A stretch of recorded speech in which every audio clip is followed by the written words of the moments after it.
بسم اللہ الرحمن الرحیم۔ اور یہ بھی سن لو وَمَن لَا يُجِبُ دَاعِيَ اللَّهِ، اور جو اللہ کے بلانے والے کا کہا نہیں مانے گا، ان کی بات نہیں مانے گا، یعنی رسول اللہ کی بات اور دعوت کو قبول نہیں کرے گا، فَلَيْسَ بِمُعْجِزٍ فِي الْأَرْضِ، تو وہ زمین میں بھاگ کر کہیں بھی چلا جائے اللہ کو عاجز نہیں کر سکتا، یعنی اللہ کو عاجز نہیں کر سکتا، کہاں بھاگ کے جائے گا؟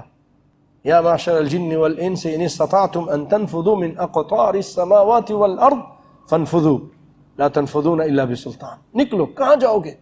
کدھر چل، تم راکٹ میں بیٹھ جاؤ، کہاں جاؤ گے؟ ادھر پھر آسمان ہے، نہیں نکل سکتے، دوسرے آسمان تک تم نہیں پہنچ سکتے مگر سلطان کے ذریعے، دلیل کے ذریعے، علم کے ذریعے۔ اور وہ علم اللہ تعالیٰ نے فرشتوں کو سکھایا ہوا ہے، فرشتے آتے ہیں کہاں سے، ساتواں آسمان کے اوپر سے منٹوں میں نبی صلی اللہ علیہ وسلم تک پہنچ جاتے تھے، آج بھی دنیا میں آتے ہیں اور پھر واپس چلے جاتے ہیں۔ وَلَيْسَ لَهُ مِن دُونِهِ أَوْلِيَاءُ، اور اس کا کوئی مددگار بھی نہیں ہوگا اللہ کے علاوہ، جو ایمان نہیں لائے گا پھر اس کا کوئی مدد کرنے والا نہیں، اللہ کے عذاب سے نہیں بچا سکے گا۔ اولیاء کے معنی کہاں، جہاں دوست بھی ہوتے ہیں تو وہاں اولیاء کے معنی مددگار بھی ہوتے ہیں، اور جب بھی اس طرح کے معنی میں لیا جائے وَلَا تَتَّخِذُوا مِن دُونِ اللَّهِ أَوْلِيَاءَ، تو اس کا مطلب دوست نہیں، مددگار مت بناؤ اللہ کے علاوہ کسی اور کو اپنا۔ یہ لوگ کہتے ہیں نا یہ فلاں ولی ہمارے، ہم ان کو پکارتے ہیں، اس لیے پکارتے ہیں کہ وہ مدد کریں گے، لیکن وہ مدد نہیں کر سکتے، اللہ کے علاوہ کوئی مددگار نہیں۔ أُولَئِكَ فِي ضَلَالٍ مُبِينٍ، یہی لوگ ہیں جو کھلی ہوئی گمراہی میں ہیں۔ اولم یارو، کیا وہ نہیں دیکھتے؟ یہاں رویت سے مراد علم ہے، کیا ان کو علم نہیں ہے؟ تو اولم یارو، کیا ان کو علم نہیں، کیا وہ لوگ نہیں دیکھتے؟ ان اللہ، کہ اللہ تعالیٰ نے خلق، پیدا کیا ہے، السماوات، آسمانوں کو، 7 آسمان ہیں، خلق 7 سماوات دوسری جگہ فرمایا، والارض، اور زمینوں کو، کیونکہ زمین اصل اس کی جمع جب ہوگی اراضین ہوتی ہے، لیکن وہ یہاں سیاق و سباق کے لیے مناسب نہیں تھا، اس لیے پورے قرآن پاک میں کہیں ذکر نہیں کیا۔ حدیث میں آیا والاراضین السبع، قرآن پاک میں ایک جگہ آیا ہے خلق 7 سماوات ومن الارض مثلہن، کہ اللہ نے 7 آسمان پیدا کیے اور انہی کی طرح، یعنی اتنی ہی تعداد میں، وَمِنَ الْأَرْضِ مِثْلَهُنْ، اتنی ہی تعداد میں زمین پیدا کی، زمین بھی 7 اور آسمان بھی 7، کہ اللہ تعالیٰ نے آسمان پیدا کیے، زمین پیدا کیے، وَلَمْ يَعْيَ، اور وہ تھکا نہیں۔ ایک جگہ قرآن پاک میں سورہ قاف میں فرمایا وَلَقَدْ خَلَقْنَا السَّمَاوَاتِ وَالْأَرْضَ وَمَا بَيْنَهُمَا فِي 6 أَيَّامٍ وَمَا مَسَّنَا مِن لُغُوبٍ، ہم کو کوئی تھکن بھی نہیں پہنچی، کوئی تھکاوٹ کچھ بھی نہیں۔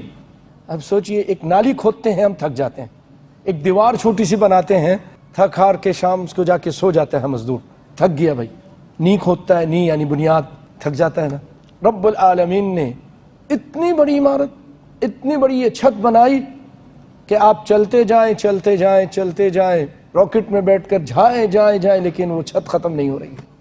وَلَمْ يَعْيَ بِخَلْقِهِنَّ، کہ اس کے پیدا کرنے نے اس کو تھکایا نہیں، کوئی ذرہ برابر تھکن نہیں ہوئی۔ بِقَادِرٍ، جو اللہ تعالیٰ اتنی بڑی مخلوق کو پیدا کر دے، آسمان اور زمین کو، اور تھکن محسوس نہ کرے، کیا وہ قادر نہیں؟ بِقَادِرٍ، وقادر ہے عَلَىٰ أَن يُحْيِيَ الْمَوْتَىٰ، کہ مردوں کو زندہ کر دے، مر جانے کے بعد جو مر جاتا ہے اس کو دوبارہ زندہ کر سکتا ہے۔ کیوں؟ کیونکہ اس سے بھی لَخَلْقُ السَّمَاوَاتِ وَالْأَرْضِ أَكْبَرُ مِنْ خَلْقِ النَّاسِ، آسمان و زمین کی پیدائش تمہاری پیدائش سے زیادہ بڑی ہے۔ ہم کیا چیز ہیں؟